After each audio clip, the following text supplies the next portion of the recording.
సంభాజీ మహారాష్ట్ర గర్వించదగ్గ వీరుడు. ఛత్రపతి శివాజీ మహారాజ్ కుమారుడే ఈ సంభాజీ. మరాఠీలంతా సంభాజీని ముద్దుగా చావా అని పిలుచుకుంటారు. చావా అంటే సింహం పిల్ల అని అర్థం. నిజానికి శివాజీ ధైర్య సాహసాల కారణంగా అతనిని అందరూ మరాఠా వీరుడుగా సింహంతో పోలుస్తుంటారు.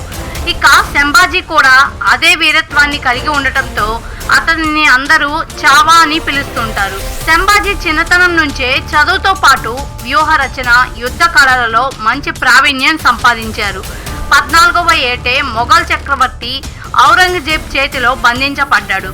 కానీ తిరిగి స్వతంత్రంగా మరాఠా సామ్రాజ్యాన్ని అభివృద్ధి చేశారు. శివాజీ మరణించిన తర్వాత 1681లో సంభాజీ మరాఠా సామ్రాజ్యాన్ని చేపట్టారు. మొఘలులపై తిరుగుబాటు చేసి ఔరంగజేబుకు గట్టి ఎదురు దెబ్బ తీశారు. ఆయన పాలనలో మరాఠా సామ్రాజ్యం మరింత బలపడింది. అంతేకాదు సముద్ర మార్గాన్ని సమర్థవంతంగా ఉపయోగించి దక్షిణ భారతంలో నౌకా దళాన్ని అభివృద్ధి చేశారు. కానీ 1689లో సంభాజీని ఔరంగజేబు బంధించి 40 రోజులకు పైగా చిత్రహింసలకు గురి చేశారు. 1689 మార్చి 11న సంభాజీని అత్యంత దారుణంగా ఉరితీశారు.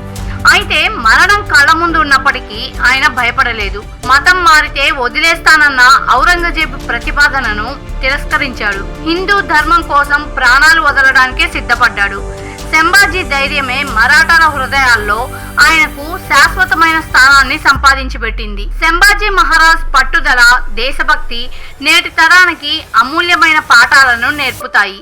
ఓవైపు అలుపెరగని పోరాటం, మరోవైపు తాను నమ్మిన సిద్ధాంతానికి కట్టుబడి ఉండటం, ఇంకోవైపు ప్రతికూల పరిస్థితుల్లో కూడా వెనక్కి తగ్గని ఆయన దృఢ సంకల్పం, మరోవైపు ప్రజల కోసం ఆయన చేసిన త్యాగం, ఇవన్నీ ఆయన గొప్ప వీరుడుగా చిత్రీకరించాయి.